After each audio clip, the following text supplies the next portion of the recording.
Waste தான். அதாவது ஒவ்வொரு மதத்துக்கும் ஒரு நம்பிக்கை, ஒரு அடையாளம் எல்லாம் இருக்கு. ஆனா அந்த அடையாளமோ நம்பிக்கையோ நம்மள நாமே வருத்தப்படுத்திக்கிற மாதிரி இருக்கக்கூடாது அப்படிங்கிறது தான். அது என்னோட கேள்வி இந்த புர்கா பத்தி தான்.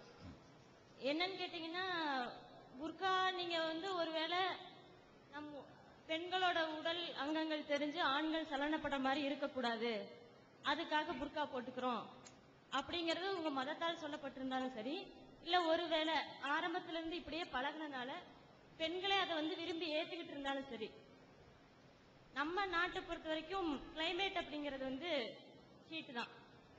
அப்போ அதுவும் கருப்புங்கிறது சூரிய கதிரை அப்படியே அப்சர்வ் பண்றது. அந்த கருப்பு உடைகள் அணிஞ்சிட்டு இருக்கும் போது நம்ம சாதாரணமாவே புழுக்கம் இருக்கும். அந்த வெயில் காலத்திலையும் இந்த மாதிரி புர்கா எல்லாம் போட்டு இப்படிதான் இதுதான் என்னுடைய அடையாளம் அப்படின்னு இருக்கிறது அவசியமா? இது எல்லா விதத்திலயும் நம்ம கால சூழ்நிலைக்கு ஏற்ற சில விஷயங்கள் மாத்திக்கிறோம். நம்பிக்கையை மாற்ற வேண்டியதில்லை, சில அடையாளங்கள் மாத்திக்கலாம் இல்லையா? சரி, அழகான கேள்வி கேட்டிருக்கிறாங்க. முதல் மேட்ரு அவங்க என்ன கேட்கிறாங்கன்னா, முஸ்லீம் பெண்கள் புர்காங்கிற ஒரு உடையை அணிகிறார்கள். இந்த உடை அது இந்த காலத்துக்கு அது இந்த கருப்பு உடை, குறிப்பா வெயில் காலத்தில் கருப்பு உடை நல்லது கிடையாது சயின்டிபிக்கா. ஏன்னா கருப்புக்கு தனித்தன்மை இருக்கத்தான் செய்கிறது. இருக்கிற கலர்கள்லயே கருப்பு என்ன செய்யும்னு கேட்டா வெப்பத்தை உள்வாங்கக்கூடிய தன்மை இருக்கிறது. அதனாலதான் கொடையெல்லாம் கருப்பு கலர்ல போட்டிருப்பாங்க. வேற துணியில இந்த காலத்துல ஃபேஷன் கொடையா போச்சு. இப்ப அந்த காலத்துல கொடை எப்படி தான் இருக்கேன், கொடைனால கருப்பு கலர் தான். அந்த மாதிரி தான் கருப்பு துணிலாம் போடுவாங்க. அந்த வெப்பத்தை வாங்கிக்கணும். வேற கலர் போட்டா வெப்பத்தை இறக்கணும். அப்படியே அந்த மாதிரி ஒரு தன்மையெல்லாம் இருக்கு. அதெல்லாம் சொன்ன விஷயங்கள் எல்லாமே கரெக்டு தான் அது. ஆனால் முதல்ல இஸ்லாத்துல புர்காண்டா என்ன, அதை நீங்க விளங்கிக் கொள்ள வேண்டும். புர்காங்கிறது ஒரு குறிப்பிட்ட நிறத்தில் அணிகிற ஆடையும் கிடையாது, குறிப்பிட்ட மாடலில் அணியக்கூடிய ஒரு உடையும் கிடையாது. புர்காங்கிறது என்னன்னு கேட்டா முகம் கையை தவிர மற்ற பகுதிகளை மறைக்கக்கூடிய ஒரு ஆடை. அது வெள்ளையா இருக்கலாம், அது பச்சையா இருக்கலாம், அது மஞ்சளா கூட இருக்கலாம், எந்த விதமான வண்ணத்தில் வேண்டுமானால் இருக்கலாம், அல்லது சும்மா சுத்தி கொள்ளக்கூடிய ஒரு துணியாக கூட இருக்கலாம். ஒரு குறிப்பிட்ட ஒரு மாடல்ல இருக்கணுங்கிறது அவசியம் கிடையாது. இது நல்ல வழி. இஸ்லாத்துல கருப்புல போடுங்கன்னு எந்த ஒரு இடத்துலையும் சொல்லப்படவில்லை. குர்ஆன்ல இருந்தா தான் அது இஸ்லாம். நபிகள் நாயகம் சொன்னா தான் அதுக்கு பேர் இஸ்லாம். குர்ஆன்லயோ நபியுடைய போதனைகள்லயோ இந்த உடையுடைய நிறம் என்ன செய்யப்படவில்லை, கருப்பு நிறம் போடுங்கள் என்று வலியுறுத்தப்பட்டது இல்லை. ஆனா பொதுவாக இந்த கருப்பை தேர்ந்தெடுக்கிற காரணம் என்னன்னு கேட்டா, இவங்களா நானா சொல்றது, பெண்கள் விரும்பி தேர்ந்தெடுக்கிற காரணம் என்னன்னு கேட்டா, கருப்பு கலர் அதிகரிச்சு காட்டும். கருப்பு இருக்குல்ல, அது நான் கொஞ்சம் கருப்பு சட்டை போட்டா கொஞ்சம் வெள்ளையா தெரியுவேன், வழங்குதா? ஏன் அதை விட கொஞ்சம் நல்லா பிரைட் ஆயிருவேன்ல. அதுக்காக வேண்டி இது இயற்கையா என்ன செய்வாங்கன்னு கேட்டா, இந்த கருப்பு போடும்போது அவங்களுடைய கலர் கொஞ்சம் கூட காட்டும். வெள்ளையா இருக்கிறவங்க, கருப்பா இருக்கிறவங்க வெள்ளை சட்டை போட்டாங்கன்னு வைங்க, அவங்களுடைய கலர் டபுள் கருப்பா தெரியும். கருப்பு கலர்ல இருக்கிறவங்க வெள்ளை சட்டை போட்டாங்கன்னா அவங்களுடைய இயற்கையா என்ன கருப்பா இருப்பாங்களோ அது மாதிரி இருமடங்காக என்ன செய்யும். ஏன்னா கம்பேர் தானே, கண்ணு ஏமாந்துரும். கம்பேர் பண்ணும்போது என்னவாயிரும், அதை சரியா மதிப்பீடுல தப்பு செஞ்சிடும். அந்த மாதிரி ஒரு நன்மையை கருதி அவங்க கருப்புன்னு தேர்ந்தெடுத்திருக்கலாம் நானா நினைக்கிறேன். கருப்பை தேர்ந்தெடுக்கிறது இதே மாதிரியான அமைப்புல அவங்க வெள்ளையா கூட போட்டுக்கலாம். அல்லது காலத்துக்கு தகுந்த மாதிரி, குளிர்காலத்துக்கு கருப்பு சிறந்த உடை. குளிர்காலத்தில் போடுறதுக்கு என்னது, கருப்பு ரொம்ப சிறந்த உடை. குளிரெல்லாம் அதே மாதிரி தடுக்கக்கூடியதா இருக்கும், வெப்பத்தை வெளிப்படுத்தக்கூடியதா இருக்கும், நல்லா இருக்கும். அந்த வெயில் காலத்தில் மட்டும் போடுவதற்கு இரண்டு வகையா மாற்றி கொண்டால் கூட அது பிரச்சனை கிடையாது. மார்க்கத்தில் சட்டம் கிடையாது. அவங்களுக்கு இந்த சட்டத்தை விளக்கியாச்சு. அதே நேரத்தில் இந்த பெண்கள் இந்த முகம் கையை தவிர மற்ற பகுதிகளை மறைக்கணும்னு சொல்றோம் இல்லையா, அது ஒரு பிற்போக்கு மாதிரி என்ன செய்யறாங்க, நிறைய பேர் கருதுகிறார்கள். இப்ப நம்ம நடைமுறையில் இருக்கிறதுங்கிறதெல்லாம் விட்டு எல்லா நம்பிக்கையிலிருந்து வெளியே பகுத்தறிவோட நின்று நம்ம இதை சிந்திச்சு பார்க்கணும். என்ன சிந்திச்சு பார்க்கணும், ஒரு மனிதனுக்கு முகம் கையை தவிர மற்ற பகுதிகள் வெளி உலகத்துக்கு தெரிவது அவசியமா? பொம்பளை விட்டுருவோம். இப்ப நான் இருக்கிறேன், எனக்கு முகமும் கையும் தான் தெரியுது. மன்மோகன் சிங் இந்த நாட்டுக்கு பிரதமர் இருக்காரு, அவருக்கு மண்டை கூட தெரியல, மண்டையில பாதி தான் தெரியுது, கை தான் தெரியுது. பிரதமர் அவரை தடுத்துச்சா? அவருக்கு என்ன இடையில என்ன தெரியுதுன்னா, பிரதமருக்கு வயிறு தெரியுதா, தொப்புள் தெரியுதா, இவ்வளவு வரைக்கும் கை அவருக்கு தெரியுதா?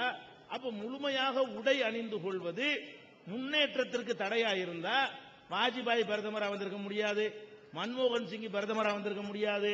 அதே மாதிரி எத்தனையோ தலைவர்கள் நீங்க பாக்குறீங்க, அவங்க எல்லாம் என்ன இருக்கிறாங்க, அப்படிதான் இருக்கிறாங்க.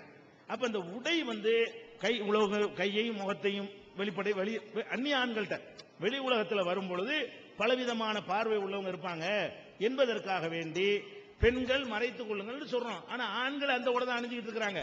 ஆனா ஆண்கள் அணிய தயாரா இருக்கிற உடைய பெண்கள் அணிய தயாரா இருக்க மாட்டாங்க. அதான் டேஞ்சரான ஒரு மேட்ரு. நீங்க பாருங்க, இங்க இருக்கிற ஆம்பளைங்க அரக்கை சட்டை போட்ட ஆம்பளை கூட எடுத்துக்கிறங்க, எந்த ஆம்பளைக்காவது வயிறு தெரியுமா, தொப்புள் தெரியுமா? தெரியாது. ஆனா பெண்கள் நீங்க ஒரு சபையில் நீங்க பாருங்க, பாதி பேருக்கு என்ன செய்யும், இடையில இந்த இடையில தெரிய வேண்டியது என்ன மஸ்ட் அவசியம், இதுல என்ன பெண்களுடைய முன்னேற்றம் என்ன இருக்கிறது, இதனால பெண்கள் எண்ணத்துல உயர்ந்துட போறார்கள், இதனால படிப்பு வராதா, இதை ஓபன் பண்ணா தான் படிப்பு ஏறுமா, இதை மறைச்சு இருந்தால் படிப்பு வராதா? அப்ப நம்ம என்ன யோசிக்கணும், ஒரு கண்ணியமானது ஒண்ணு இருக்கு, ஆணா இருந்தாலும் பெண்ணா இருந்தாலும் ஒரு சட்டியை போட்டு அந்த சபைக்கு வரலாமா? ஆம்பளையா இருக்கட்டும் பொம்பளையா இருக்கட்டும், ஒரு சபைங்கிறதுக்கு ஒரு என்ன இருக்கு, ஒரு கண்ணி சபைனா வெளி மக்கள், வீடுங்கிறது வேற, வீட்டுக்குள்ள இருப்போமா அண்ணன் தம்பி அக்கா தங்கச்சி இருப்போமா அந்த கதைக்கு வேற, வெளியில ஒரு சபைக்குன்னு வரும்பொழுது கொஞ்சம் கண்ணியமா என்ன செய்யணும் இருக்கணும் நம்ம எல்லாருமே எதிர்பார்க்கிறோம். இந்த விஷயத்துல ஆண்களை விட பெண்கள் கொஞ்சம் கூடுதலாகத்தான் மறைக்கணும் நம்ம எல்லாருடைய அறிவும் சொல்லுது. ஆம்பளை அளவுக்கு பொம்பளை மறைக்கணும் எந்த ஒரு ஆம்பளையும் சொல்லவே மாட்டான்.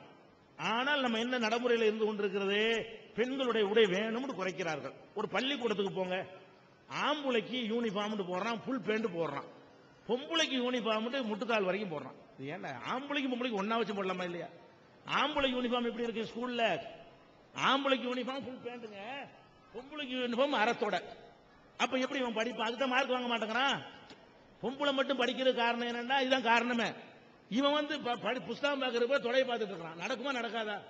அப்ப நான் என்ன கேட்கிறேன்னா, அப்ப ஆண்கள் பெண்களை பார்த்து ஈர்க்கிறான்னு நல்லா தெரிகிறது. அப்படி இருக்கும்போது என்ன செய்யுங்க, ஆம்பளையும் பேண்ட போட்டுருவா பொம்பளையும் போட்டுவான்னு சொல்லுங்க. ஆம்பளைய ஃபுல் பேண்டோட விடுறான், பொம்பளைய வேணும்னு தொடக்கி மேல இந்த ட்ரெஸ் போடுறதா உனக்குரிய யூனிஃபார்ம் என்பது இது லாஜிக் இருக்கா, இதுல உண்மை இருக்குதா, இதுல நாகரிகம் இருக்கிறதா, இதை நம்ம சிந்திச்சு பார்க்கணும். அவ்வளவு வேணாங்க. அந்த விளையாட்டு விளையாடுறான்ல, டென்னிஸ் விளையாடுறான்ல, ஆம்பளைக்கு டென்னிஸ் ட்ரெஸ் என்ன பெர்முடா பேண்ட், பொம்பளைக்கு ட்ரெஸ் என்ன ஜட்டி தெரியக்கூடிய ஒரு கவுனம். பாத்தீங்களா இல்லையா? பொம்பளை டென்னிஸ் விளையாடினா இங்கதான் இருக்கு, சானியா மிர்சாவுல இருந்து யார் எடுத்தாலும் இருக்கு, முக்கா தொடக்கி மேல போயிடுது. பாக்குறீங்களா இல்லையா? ஆம்பளைக்கு என்ன ட்ரெஸ், அதே விளையாட்டு, ஒரே விளையாட்டு. ஆம்பளை விளையாடினா முக்கா பேண்ட், முட்டுக்கால் வரைக்கும் போகக்கூடிய முக்கால் பேண்ட். பொம்பளை விளையாண்டு அதே விளையாட்டு தானே, அவளுக்கு ஏன் குறைக்கிறீங்க? மேற்று நீ வேணும்ல ஒரு காமுக சிந்தனையோட பண்ணிருக்கிறாங்க. ஆம்பளையில பொம்பளையில வேணும் ரசிக்கிறதுக்காக வேண்டி இதுதான் பொம்பளைக்கு ஏற்றதுங்கிற மாதிரி ஒரு கருத்துருவாக்கத்தை உண்டாக்குறாங்களே, இது எப்படி ஏற்றுக்கொள்ள முடிகிறது? இதனாலதானே எல்லா விதமான தவறுகளும் நடக்கக்கூடிய காட்சியில் நம்ம பார்க்கிறோம். அவ்வளவு வேணாங்க. சினிமாவை நீங்க எடுத்துக்கிறீங்க, சினிமாவை எடுத்துக்கிட்டீங்கன்னு சொன்னா ஆம்பளைகளை கவர்வதற்கு சில காட்சிகள் சினிமாவில் வைக்குவான், பொம்பளைய கவர்வதற்கு சில, அப்பதான் கமர்ஷியல் லாபமா இருக்கும். ரெண்டு பேரும் போய் பார்த்ததானே சினிமா ஓடும். ஆம்பளைய கவர்றதுக்கு பொம்பளை கவர்றதுக்கு என்ன பண்ணுவான், ரெண்டு ஒப்பாரி வச்சிருவாங்க. பொம்பளை எப்ப கவருவாங்க, ரெண்டு அழுகை காட்சி, அப்படி கண்ணீர் விடுற மாதிரி வந்தா பொம்பளை கூட்டம் அலம் போதும். அந்த மாதிரி அழுகை காட்சி சோகமா இருந்துச்சுன்னு வைங்களேன், அது பொம்பளைகளுக்கு பிடிக்கும். அது அந்த மாதிரி நாள் வச்சிருவானா. நம்மளை கவர்றதுக்கு என்ன பண்றான், ஒரு ஜட்டி ஒரு 2 பீஸ் முடிஞ்சு வச்சா. இது ஆம்பளை கவர்றதுக்கு என்னது, இந்த மாதிரி ஒரு பொம்பளையை விட்டோம்னா ஆம்பளை கூட்டம் பிச்சுக்கிட்டு போவோம். எப்படி கணக்கு பண்றான்னு பாத்தீங்களா? நம்மளை கவர்றதுக்கு அவன் எந்த டெக்னிக்கை கையாளுறான், பொம்பளையில கவர்றதுக்கு என்ன கையாளுறான், என்ன விளங்குது? அப்ப பெண்களை இந்த மாதிரி பார்க்கணும் என்பதுல ஆண்கள் மோகம் உள்ளவர்களாக இருக்கிறார்கள். அவன் தங்கச்சி அவன் பொண்டாட்டிய இந்த மாதிரி ஒளி உலகத்துல விட ஒத்துக்கிறாத ஒருத்தன் கூட இன்னொருத்தி, அவ யாரோ ஒருத்தி நமக்கு ஒரு சகோதரி மாதிரி, அவளை இந்த மாதிரி பார்ப்பதற்கு விரும்புறான. எப்படி எத்தனை பெண்ணுரிமை இயக்கங்கள்லாம் போய் அந்த போஸ்டுக்கு அந்த போஸ்டர் ஒட்டுவாங்கல்ல, தார் பூசுறாங்க போய், இந்த மாதிரி ஜட்டியோட பொம்பளை போடலாமான்னு. அவ உரிமை விட்டு போயிட வேண்டியதானே, அப்பயும் உரிமை கொடுக்க மாட்டேங்கிறீங்க, ஆபாசம் ஏன் சொல்றீங்க? அவ உரிமை தானே அது, அவ உரிமையை பயன்படுத்தி அவர் ஜட்டியை மட்டும் போட்டு நிக்கிறான். உங்களுக்கு என்ன, பெண் உரிமை இயக்கத்துக்காரங்க தார் பூசி அழிக்கிறாங்க.